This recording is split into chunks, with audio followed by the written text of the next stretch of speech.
नमस्कार मेरे प्यारे साथियों, आप सभी का स्वागत है देव वर्मा एकेडमी के इस यूट्यूब प्लेटफॉर्म पर।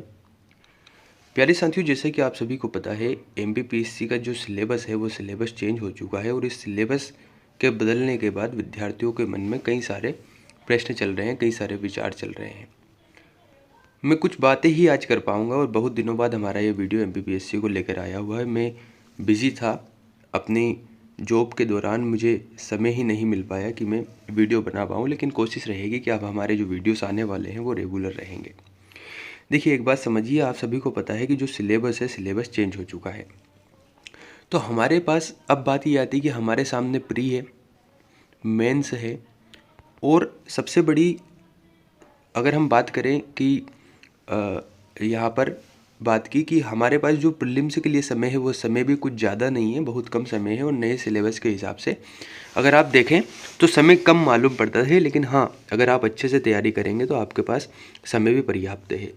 अब बात आती है मेंस के लिए कि सर मेंस में जो चेंजेस है उन्हें कैसे कंप्लीट करें।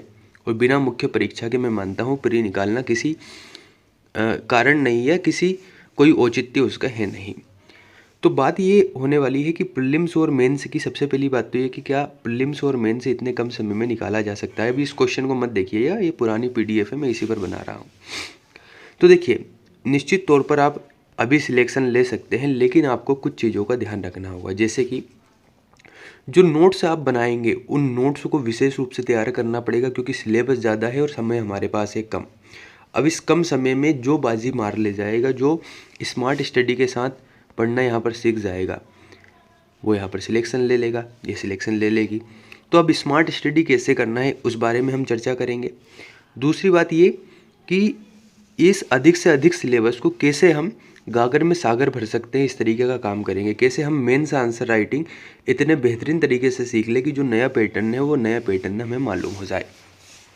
तीसरी बात यहाँ पे समझ में ये आनी चाहिए कि एमपीपीएससी प्री में एमपी पर इतना भयंकर आपको फोकस करना होगा कि एक एक चीज़ें अगर आपको रात में नींद में उठाकर भी कोई पूछ लेता है तो आपको उस चीज़ के बारे में पता होना चाहिए। और एमपी मेरा सब्जेक्ट भी रहा है, मैंने एमपी आपको पढ़ाया भी है, तो मुझे लगता है कि हम एमपी को कवर कर लेंगे। लेकिन फिर भी स्मार्ट तरीके से हमें देखना है, हमें 100% चीज़ें तैयार नहीं करनी है, हमें उतना कर लेना है जितने में हमारा सिलेक्शन होगा, क्योंकि सभी के लिए चीज़ें नहीं है। इस नई चीज़ में जो बेहतर हो सकता है वही सिलेक्शन ले जाएगा।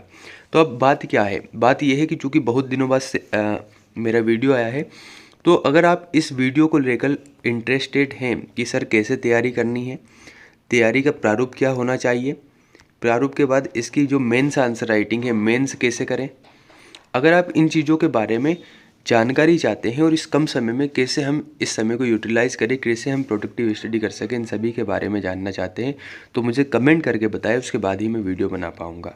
आज का वीडियो यहीं पर रखेंगे। अगर आप बताते हैं तो मैं बहुत जल्द वीडियो लेकर आता हूँ जिसमें डिटेल में हम बात करेंगे कि कैसे आपको चीज़ों को कंप्लीट करना है। बहुत बहुत धन्यवाद।